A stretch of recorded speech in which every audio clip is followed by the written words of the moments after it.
Good morning everyone. This is your chemistry class. In previous class we study about the importance and the harmful effects of chemistry. Okay? And today we will discuss about the chemistry laboratory. Okay?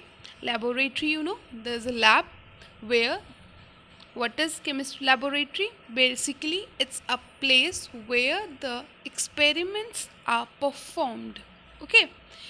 It in every school and institution has this lab to perform the experiments. These experiments performed by the students, teachers, okay, and scientists also. So now we perform these experiments with the help of some apparatus which we used in chemistry lab. Apparatus such as test tube, measuring cylinder, conical flask, beaker, etc. Okay, in this picture you have seen that there are so many apparatus are lying there which having some chemicals. Okay, so now let's discuss some of the apparatus right now which we generally used in the labs. Okay, so first apparatus is your test tube. Okay, and how it looks like? It looks like this. Okay, you have seen this. There are so many test tubes are there. Okay, these are called test tube, and in which they are keeping it, we call that test tube holder. Okay, now basically test tube is your, you have seen that it is in cylindrical shape. Okay, so it is cylindrical round based shape. Okay, in at the bottom it is round, that's why we saying cylindrical round based apparatus. Okay, what is the use of test tube? Basically it is used to perform the experiments, to carry out the experiments. Okay, whenever we want to perform some experiment, we will perform with the help of these test tubes. Okay, next is your beaker. Okay, now how it look like? It look like again a cylindrical shaped but a flat based. You have seen there is a flat base, means we can easily cap this apparatus on the table. Okay, now it is a cylindrical flat based apparatus, and why we used it? We used it for stirring. For sterilization we used it for stirring and mixing the chemicals also. Okay, if we want to mix the chemicals, large amount of chemicals, then we use this one or to stir it. Okay, so that the chemical mixed perfectly. Next is your measuring cylinder. Okay, now the name suggests measuring cylinder, so definitely it will be a look like a cylinder. Okay, and measuring cylinder means we have to measure the volume with this cylinder. Have you seen, and as you seen in the figure, there are some measurements are there on the cylinder. So with these measurements we accurately measure the volume of chemicals. Okay, that's for measuring accurately the chemicals. Like if we perform some experiment and in that experiment we put the chemical in a very perfect volume, so we use this cylinder to measure it accurately. Now next is your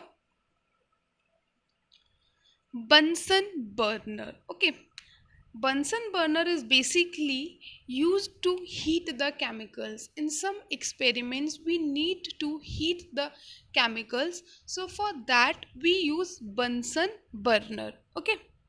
Now,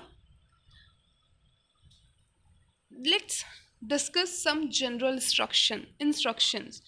Basically, when we carry out the experiment in the labs, though we need to remember some things. Okay, when we are performing the experiment, when we are going to the lab, okay, there are some general instructions which have to be followed very carefully. Okay, next, so the instructions are, You must wear a lab coat in all chemistry labs. Whenever you are going to the chemistry lab, you have to wear a lab coat. Okay, as you see in the picture, there's a person who is performing some experiment and his hands are covered also. Okay, and he also wear lab coat. So it's necessary to wear a lab coat because in lab there are so many chemicals are there, which some chemicals are dangerous. So if something happens or some chemicals spill on your body, so it make first contact with your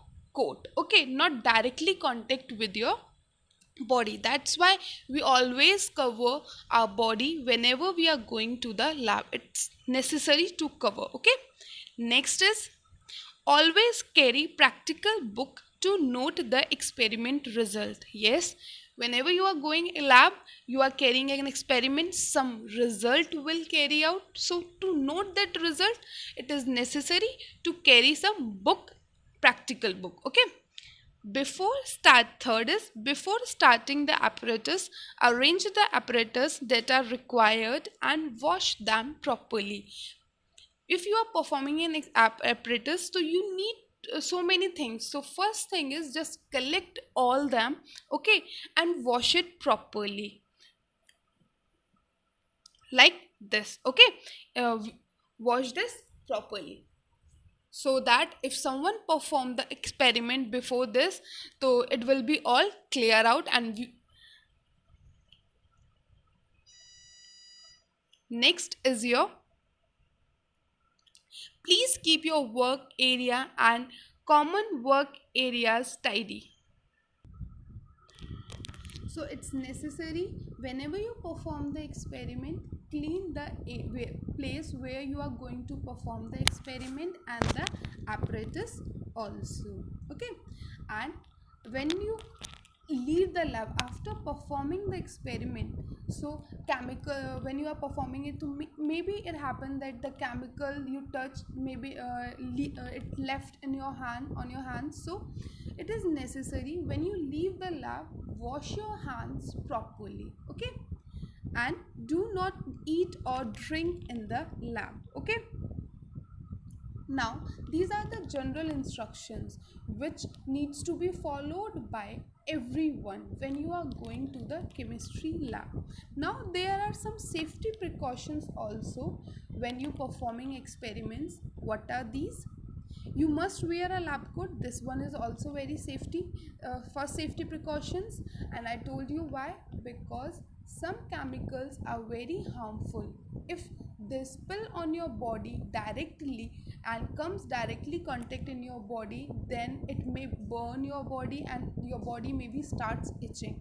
So it is necessary to wear the lab coat and the gloves. Okay, so when the chemical spill on your body, so it directly not contact with your skin, it contact with the your coat and the gloves. Okay, and second, do not taste chemicals because you know chemicals are very harmful. So do not try to taste it, smell it. Okay, read the levels on the chemical reagents before using an experiment. When you are performing the experiment, it is necessary to check whether the reagents you are taken are correct or not. Okay, let's see in this figure. The person, she's taking the reagent, but before performing the experiment she is just checking the name. Okay, so every time when you perform the experiment, please check it properly that you have taken the correct chemical. Okay, if you are by mistaken taken the wrong chemical, so it will make some harmful damage. Okay, next is, be extremely careful when transferring liquids. When you transfer the liquids, suppose you are performing an experiment, so during this, like this way, the person is transferring the liquid. So when you are transferring it, transfer it very properly, it not spill on your body or not anywhere else. Okay, and as you see, next is, Do not return used chemical back to the stock container. Do not after performing the experiment, whatever the result, whatever the chemical you have in the test tube or in the beaker, just throw it. Okay, don't put it into the container again. Do not heat, mix, measure or mix any chemicals in front of your face. Never try to heat the never heat the chemicals in front of your face. Okay, because when you are heating the chemicals, so it may happen that during the heating some vapors evolved. Okay, and when you directly inhale that vapors, so it harmful for you. As you see in this picture, the person is performing an experiment and there is a little distance between his hands and his nose. Okay, so make this distance when you are performing an experiment.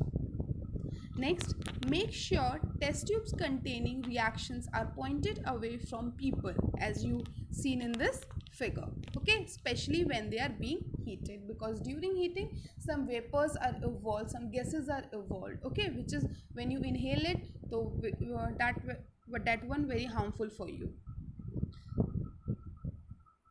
So now here we completed our chapter. Now what we studied in this chapter, we studied what is chemistry, history of chemistry, importance of chemistry in daily life, harmful effects of chemistry, and about chemistry laboratory. So here we will complete our first chapter. Okay, so now from next class we will start the chapter number 2. Okay, thank you very much, class.